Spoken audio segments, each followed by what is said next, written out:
Hello, and welcome back to the Very Real Estate Effect podcast. It's a pleasure today to be here with Mike Jager, co founder of Rosefellow Development. Rosefellow, a company started in 2019. Hey, Mike, welcome to the show. Thank you for having me, Axel. Pleasure. So you have a lot of experience. You worked with another developer for I think about a decade and a half before joining forces with Sam, who was originally your competitor.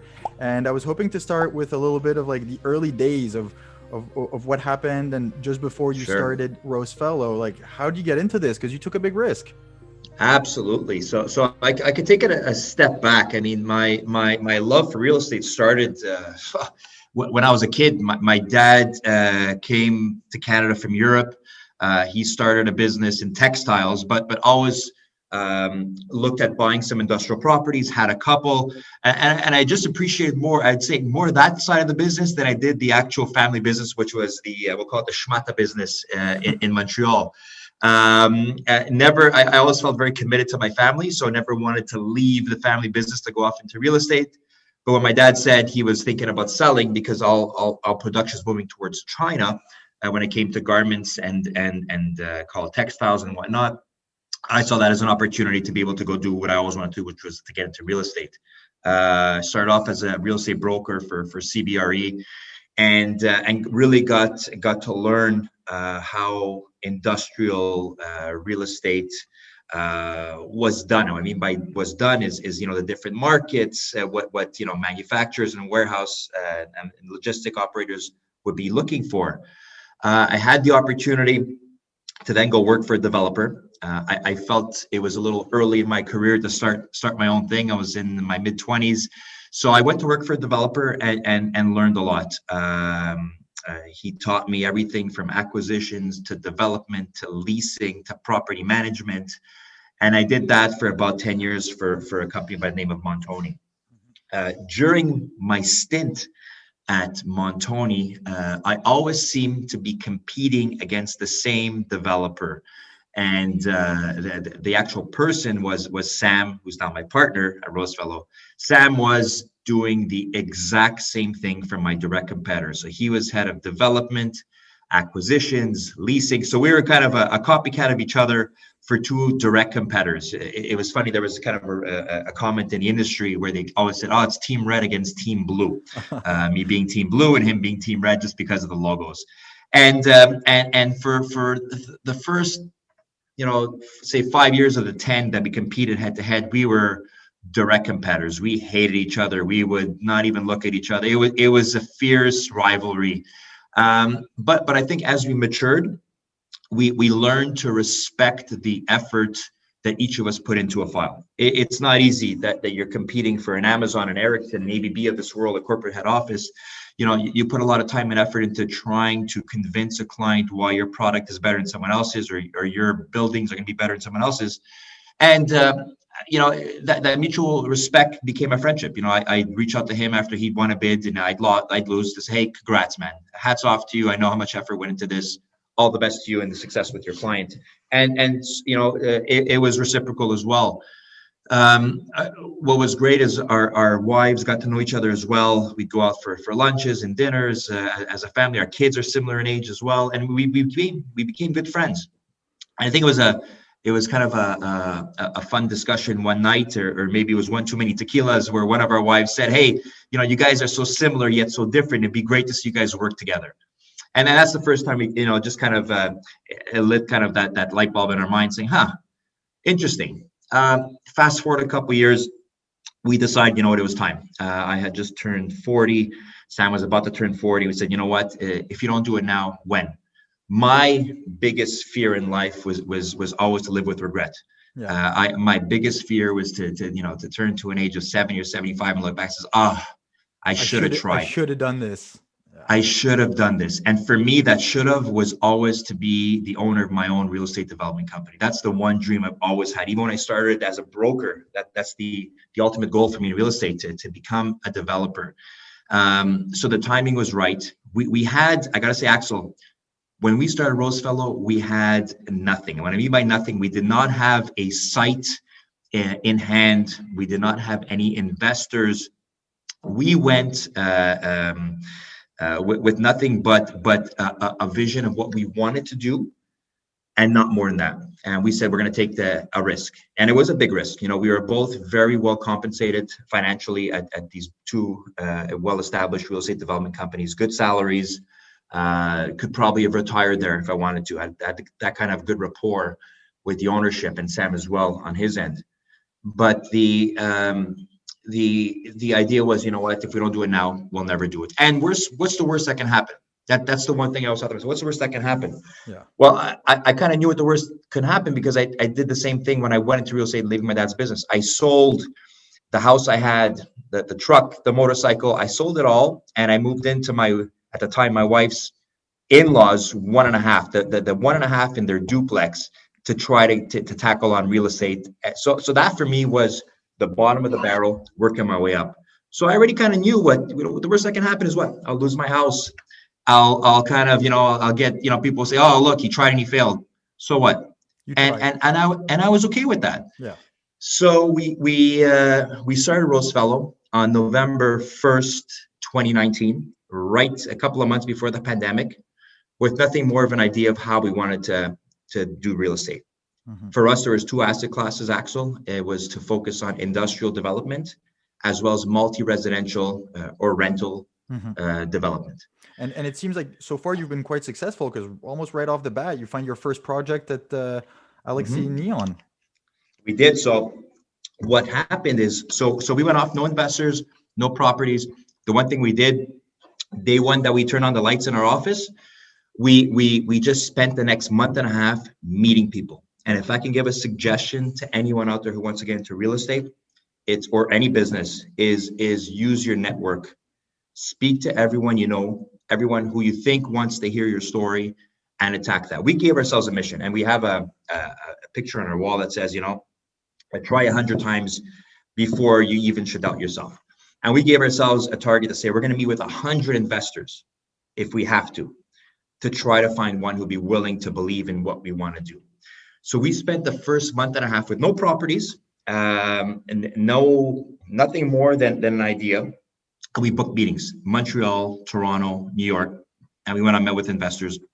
And we'd sit down with them and they'd say, so what's the property? They would know us from our past lives. Say, well, what do you want to, are you looking for money? What do you have on hand? What do you have? And we'd say nothing. So why are you here? Well, we want to introduce us to let you know what our vision is moving forward. And so that when we do have a property, we can pick up the phone and say, are you interested? Yeah or nay? And they thought that was refreshing. People thought that was refreshing because for the first time, no one was knocking on the door saying, I want money. Yeah. Or here's a property, invest in it. Pitching them right away, whereas you took the time to build a relationship first. That's right. So Axel, you're 100% right. Le 111 or 111 Alexis Neon was a site that we came across in the early stages, to be as early as I'd say the first week in business. And how that came about is when we announced on LinkedIn that we were starting Rosefellow, Sam and I, we joined forces to move forward. In the first, I believe it was 2 weeks, we had 39,000 people that read our posts. And I don't even know a tenth of that amount of people that read our posts and reached out via a LinkedIn, text messaging, phone calls, saying, hey, someone I know in Montreal told me about you guys. Apparently you had a great reputation working for previous developers, and you're on your own. Would love to meet with you. Wow. So we spent the first month and a half, 2 months meeting with people. So when we came across Alexis Neon, and again, it was someone who said, hey, I'm a broker. I have this property. I don't even have a mandate for it anymore, but I think it would be great for your first multi-res project. Why don't you have a look? And it's funny because I met the owner of the site through the broker. And he said, listen, I got 3 guys interested. They're well-established developers. Why the hell would I want to take the risk and letting you have the opportunity to put my property under contract if I don't even know you from a hole in the wall and you're just starting your business? Yeah. And we said, well, listen, one thing we made ourselves a promise on is that we would never put a property under contract unless we know 100% sure we're going to close on the property. The only thing we have now is our names and our reputation, and we're not going to tarnish that at the onset of Rosefellow or ever. Mm-hmm. And he believed in us. He believed in our story, and Fortunately for us, there's a lot of people that kind of followed our story at the onset, and we had one investor that said, you know what, I believe in your vision. I'd be willing to come in as a 50% partner with you guys. Sam and I had saved up a bit of money, and we were able to solidify that first partnership to buy our first site, where today we are under construction for 270 units. It's a $100 million project due to be delivered next summer in 2022. Very proud of it. Yeah. And so in parallel to that, we are focusing a lot on industrial properties, Axel. Mm-hmm. Came up with a couple of sites. And what Sam and I always had the vision to do is whenever we come up with a property, we would go and see, call it, create a plan A, plan B, plan C, and plan D of investors. So if plan A falls through and says, I'm not interested, we go to plan B, plan C, plan D. The problem, Axel, is that the industrial sector that would be in Montreal, across Canada, even North America, took such a boom when we went into business that the plan A, B, C, and D would call us and say, I'm in. That's a good problem to have. It's a good problem. So imagine, Axel, that I'd call you as an investor and say, I'd like you to invest in my project. You tell me, okay, give me a week to analyze and I'll get back to you. You get back to me and say, I'm interested. And then I tell you, sorry, Axel, I'm going to have to pass. Yeah. Right. So these are big investors. And they would say, what do you mean you're saying no to me? How can you say you called me? Yeah. Well, we went with our plan A. Oh, so I wasn't your first option. Yeah. And that became a bit of an issue at the onset, I got to say. So we're able to lock up several properties this way. We actually were able to acquire a little over 5 million square feet of industrial land in our first 18 months of business. Mm-hmm. And because of kind of spending the first 2 months building relationships with people that seem to be interested in the industrial sector and the multi-res sector of real estate. Okay. And wow, I mean, that's such a good example. Like, I've always believed real estate is a people business. And as much as we're buying brick and we're buying land, we're dealing with people for everything all the time at every level. And so it's so much based on relationships. And I can just imagine you when an investor calls you back and you're like, look, thanks for wanting to put 1 million, 2 million, 3 million. But at this point, like, we're oversubscribed. I'll call you back for the next project. That's pretty, it's actually a strong signal of your capabilities. And Axel, it goes back to what you said before, and what we were preaching at the onset. Don't wait to have a property or whatever it is you're selling, that'd be real estate, that'd be bottles of water, phones. Don't wait to have the product to go meet people. Introduce yourself, build that relationship. It's 100%, like you said, it's all about the relationship. Once you have that, you can pick up, they call it the back phone, and say, hey, I got a property. What's your appetite for industrial? What's your appetite for multi-res? You say, yeah, send it to me. That's what you want. You don't want to have the property and then start at the ground level within a company, work your way up to the person you should be speaking to. Once you have the rapport and you can have that liaison with someone, it makes your life so much easier. Absolutely. No, definitely. And I like the advice that you give. It's a very good point. Like, before you even start any project, go and meet people, build your network, so that when you have something in the pipeline, it's so much easier to disseminate and reach out, whether it's contractors, investors, like any trades that you need. It definitely helps. So I was going through the news in preparation for today, and I saw that you also recently got into the trucking business. We did. So it's a funny story. Land is scarce. It's hard to find good properties. We scatter. We take a map. We'll put it on our boardroom tables, and we literally will print out maps and we'll buy maps as opposed to just looking on Google Earth. And we're going to look at various areas and markets and say, okay, where do we want to be? Mm-hmm. And investors look for scale. We're looking, 500,000 square feet minimum, working our way up. And we came across a great site in the West Island of Montreal. It looked to be over 1 million square feet. And we noticed there was a trucking yard on it. And so we contacted the owner via a broker of ours that we knew, and had him reach out and initiated a conversation saying, would you sell? No. Came back and said, well, would you sell for X amount of dollars?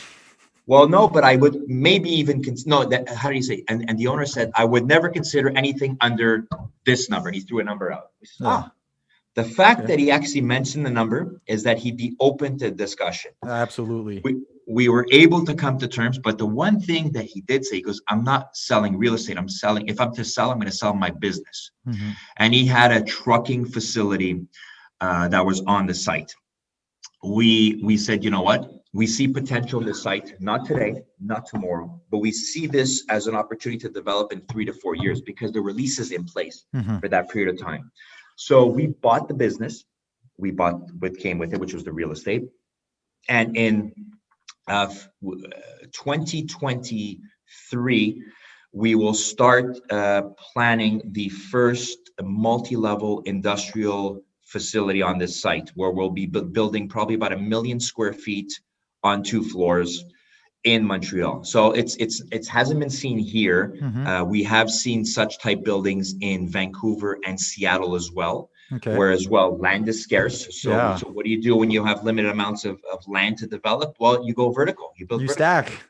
Exactly. So as opposed to some of the buildings we've seen Chabanel, where it's multi-levels with an elevator, a freight elevator, this will actually have ramps where a truck and trailer will be able to drive up the ramp to the second floor. You're going to be 40, 50 feet up in the air, have loading docks, load your merchandise in order to accommodate more than one tenant, Hmm. but stacked vertically as opposed to Yeah. horizontally. And just to understand, and also for those who are listening who can't really picture what it is, like it's essentially a big warehouse when you say with multiple floors. So let's just start with like 2 floors that are high enough because you need to be able to accommodate 16-wheeler trucks. Yes. So what kind of clientele are you looking to put in that kind of facility? So every one of the space occupiers or the tenants will have the same clearance, called 36 to 40 foot clear warehouses. So it's pretty much like taking two industrial buildings and stacking it one on top of another. The difference is you would have a ramp with a proper incline to accommodate a truck going up 40, 50 feet to get to that second loading yard that'll be above the first one. Okay. So just it's imagine two industrial buildings, one on top of another, with a ramp that give you access to that second floor. Hmm. Okay. But then going back to the what kind of clients are you looking for this? Is it are you geared towards a particular industry, or would you take anyone who wants to even just do like some retail storage, or what's the plan? Great question, Axel. So the one thing that we do at Rosefellow, we don't buy land, put up a sign, and wait for tenants to come before building, No. which is a lot of what we did in our past lives. Hmm. We do land banking, as they call it. You wait for a tenant and you build exactly to their specifications. The market has shifted. E-commerce has propelled that, especially with the pandemic, Yeah. to the extent where there's more demand than there is inventory today. So what we at Rosefellow are betting on is that the old term, if you build it, they will come. Well, we are building industrial buildings without any tenancy, no leases signed, and we're betting that by the time the roof is up, by the time the building is done, we will have leases in place. Hmm. In response to your question, Axel, the building, we try to focus on, call it 85 to 90% of the market, who can be a tenant in the building. So it could be anyone from 3PL to an e-commerce type business, to manufacturing, to clean, pure warehousing. Hmm. It'll vary. It's Hmm. going to be a standard. It's a standard industrial building with good ceiling heights to accommodate various types of business. Now, Okay. if someone is, example, in a specific industry like printing, and needs a specific thickness of slab for the weight capacity and Hmm. vibrations, obviously we can't accommodate everybody. We're Yeah. betting that 90% of those who are looking for industrial space will be able to accommodate them in our Yeah. buildings. So it's funny that you just mentioned that because in my previous life in the corporate world, I worked for a paper manufacturer, and visiting number of warehouses, I realized like how heavy it is. You Yeah, stack high, and I'm like, that's wow, right. in terms of weight. And so yeah, you have to be a little bit more, or you put them on the ground floor. Exactly. But there are also tenants who process books, and I think we can all think of the same customer here. That's right. That's they do a lot of small parcels and they need specific specs, but it's not as heavy and as constrained. That's right. And actually, I mean, if you look at the market stats today, the vacancy rates in Montreal have dropped under 2%. We're at 1.9% of industrial available space on the market. Yeah. Yeah. That's insane. Mhm. In the first quarter of this year alone, we have 700,000 square feet of space that was taken off the market that was absorbed. I mean, there's they're claiming from the stats I've read that by the end of the year there will be no more industrial space available. So you take that into mind. You look at the buildings we're putting up that are call it for a majority of those who are using space and they're going to be ready by the end of the year. We're betting that there's a good chance that these buildings will be fully leased by the time Mhm. they're done. So you actually mentioned the pandemic, and that's a great segue. So I'm going to use it. Sure. How, the classic question is, how has COVID impacted your business? But I think we can kind of all imagine. But I almost want to get more specific. Is that once COVID happened and we kind of came out at least of the first phase, let's say May, June of last year, can you name like a few specific changes that you wanted to make to your projects that that you learned of that 2 months of being confined at home? What are some examples? Well, I think even before talking about the actual product, I think that what the pandemic taught us was to be, and I think this is good for anybody in business, you got to be able to pivot instantly Yeah. and never have tunnel vision. And the best example for this is just before the pandemic, we were in talks and we're about to sign a partnership agreement with a very, very, very large fund, one of the biggest. Hmm. And COVID hit, we go into lockdown, and that partner said, "I'm really sorry, but we don't know what's going on in the world. We're gonna have to put, as they call it, pen to table, put the pen down. We will Pause. not be able. We're gonna have to pause, wait it out, see what's gonna happen." Wow, scary. We're only in business for a couple of months. This huge institution that we're gonna do business with has said we're out. So right away, we had to turn to some other people, and again, it goes back to the plan C, and your network of people, and pivot to the sense where, okay, you know what, pandemic hits, a lot of these funds are not going to be investing now. They don't know what's going on, but there's a lot of private offices, private families, private people who are like, you know what, I'm okay. Yeah. I have money aside that I want to invest in industrial. The pandemic doesn't bother me. I'm okay with it. What the pandemic taught us in the first couple of months, going back to your question, is that the industrial market just exploded. Loaded. Yeah. Because for myself, my own personal experience, when I was in lockdown, it was the first time ever I was buying groceries online. I'd never done it. I had more boxes coming in from Amazon that I knew what to do with. I didn't even know what was coming anymore, what I was ordering. Yeah. We were just all home, right, stuck, and shopping online. What's this delivery? Oh yeah, you ordered that. Yeah. Okay, okay. Exactly. So with all these online purchases, orders, and coming down even to groceries, you need more warehouse space. Where do you stock this merchandise? I see Amazon facilities, warehouses going up across the city now, and we have last mile warehousing as well, which is what these grocery stores are doing. Because at the onset of the pandemic, you or I or anybody else would put an order in for groceries online at your local grocery store. The order would go to the local grocery store, and you'd have someone who was usually packing your bag actually walking the aisles and preparing your order, putting it in a little truck, and be shipped to your house a couple of days later. That's not the most efficient way of doing business. No. What all these grocers realize that, hold on a second, this is not going to work for us moving forward. People will keep ordering online. Now, how do we get the product to their house the same day or the next day? Well, as opposed to that order going to your local grocery store, it's going to go to a distribution center that's going to be packed. That order, once it's packed, is going to be brought to their own last mile warehouse, which is in your neighborhood. Yeah. So it can get to your door within a couple of hours. So all of a sudden, it's not only e-commerce that's causing, and the Amazon of this world that's causing more warehouse space to get absorbed, but you have all the smaller local businesses now that are using that. You have all the retailers who during the pandemic have gone, what's going on in the world? Shopping centers are closing. Our retail business is gone to hell. But wait a second, we can still sell online.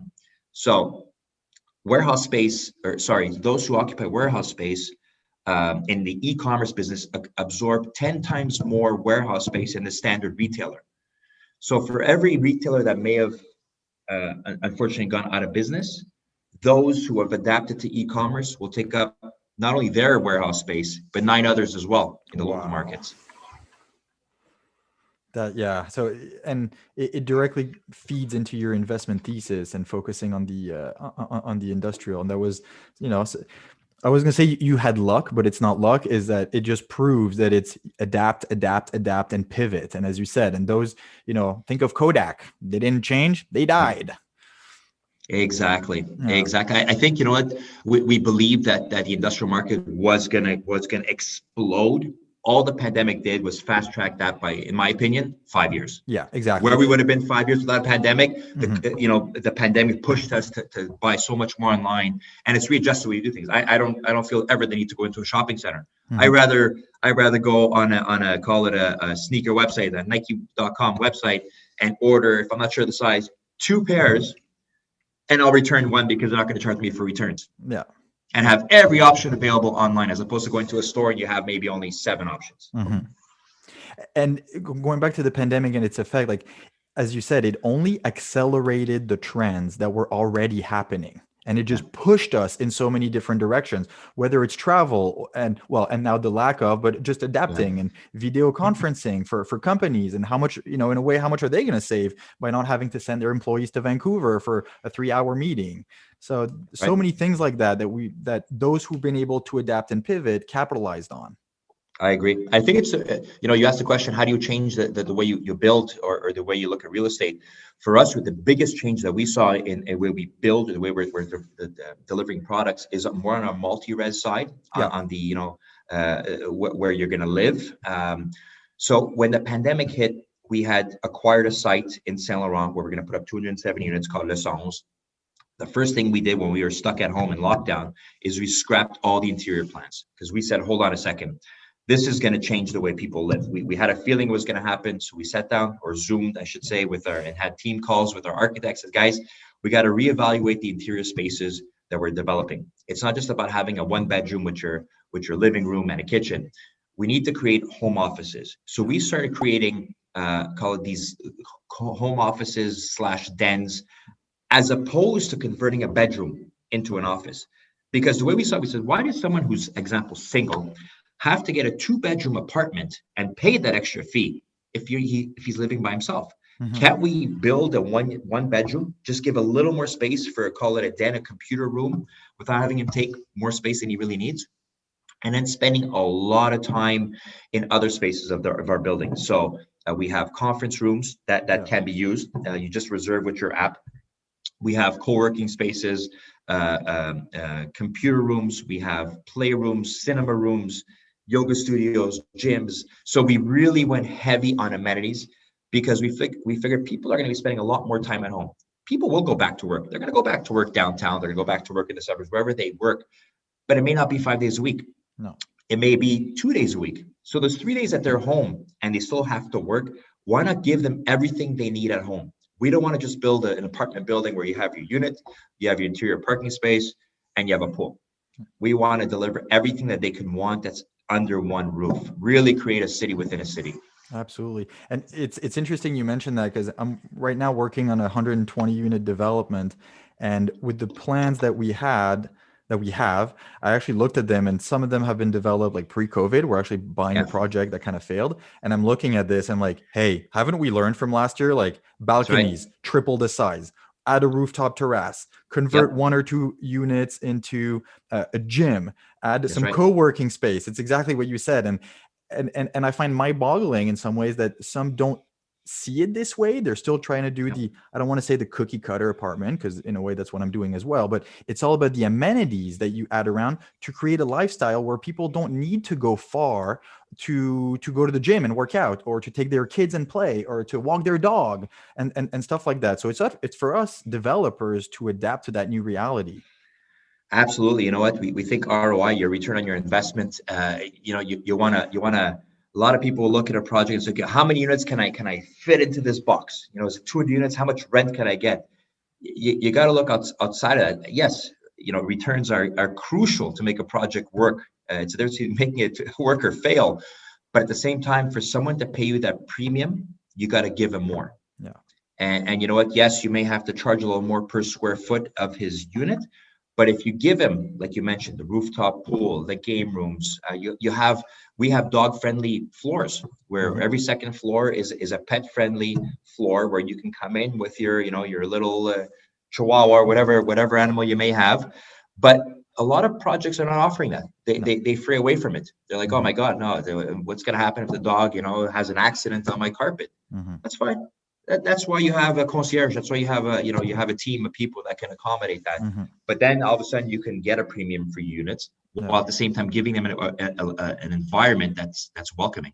And it goes back to originally to what you said, like it's about being able to pivot and change and adapt. But backtracking a little bit, you mentioned a lot about some of the early investors that you got into the company, because obviously those big projects need to be funded. And I read in the news that Rosefellow started a fund, which I have to admit is kind of still one of my dreams. So give me a couple more years, and raised 100 million in 3 weeks. And I'm not only impressed, but I'd like to dig a little bit more and understand, like, how did you go about that? Great question. So going back to what I mentioned earlier, we find the property and we'd call a couple of investors, our plan A, B, C, and D, and then you have to tell 3 of them out of the 4 that you can't move forward. You disappoint the 3. You could do that to an institution or a very wealthy family once, maybe twice. No one likes to get rejected. No. So, we did it once, we did it twice, we did it 3 times. We said, okay, we got to find another solution. We had spoken to some attorneys we knew, to those who created funds, and said, guys, what's your thought on us putting together a fund? They said, no, give it 5 years, establish yourselves, focus, build, and then, okay. A couple of months later, we asked the same bunch of people, hey guys, what do you think? Is it time? We bought a couple of sites, we're about to start construction. Guys, you guys are moving a little forward faster than everybody else. So maybe in about 2 years, it'd be the right time. Put up 1 building, show them what you can do. Bought a couple of more sites, doing this, the usual, called the road show. And we said, what, we didn't go see those same people. We in December, Sam and I said, what? We seem to have the wind in our sail. There seems to be a great appetite for industrial. The pandemic has only taken industrial properties to the next level. I think there's an appetite for us to open up a fund. When we got back, I can't say Christmas holidays, in January, when everybody was back from their Christmas holidays, we picked up the phone and we started calling a handful of investors that we thought could be interested to partake in this fund. And it went from public to private investors. And I'd say within about 10 different calls that we made, we were able to get commitments for a total of $100 million. We could have probably went to 120, but we capped that at 100 to say, let's leave it at 100. And if it goes well with the same group of investors, let's look at creating a second one. We spent, so that took about 3 weeks. We spent the next 3.5 weeks closed door, called lawyers, Zoom meetings, nonstop, 20-hour days, completing the documentation, legal documentation, and in other words, to officialize the actual fund. So by mid-February, we're able to close, officialize, sign on our first $100 million fund. And it goes back to the whole, get personal with the people you work with. Let them get to know who you are, what your values are, and don't go into business with people that don't have the same values. It's not just about the money. You gotta have a clear vision of what your expectations are. And a crazy example is, what do you want to do with you mentioned, Axel, you bought a development, you're going to do about 100 units. What's your vision? What's your investor's vision? If you plan on, I want to build it, rent it, stabilize it, and sell it, but your investor's like, no, I'm going to hold on to this for 25 years. Well, sooner or later there's going to be a fight. There's going to be an uproar, and then somebody's going to say, no, well, we got to get rid of it because I need the money. I want to build more. And the other's going to say, well, I'm good. You got to have the same vision. And when you do, and people believe in your mission, it'll be easier to find them to back you, to invest with you, to move forward with you. No, those conversations with the investors are definitely important, and it's interesting that you mentioned the hold period, because my goal is always to buy and hold forever.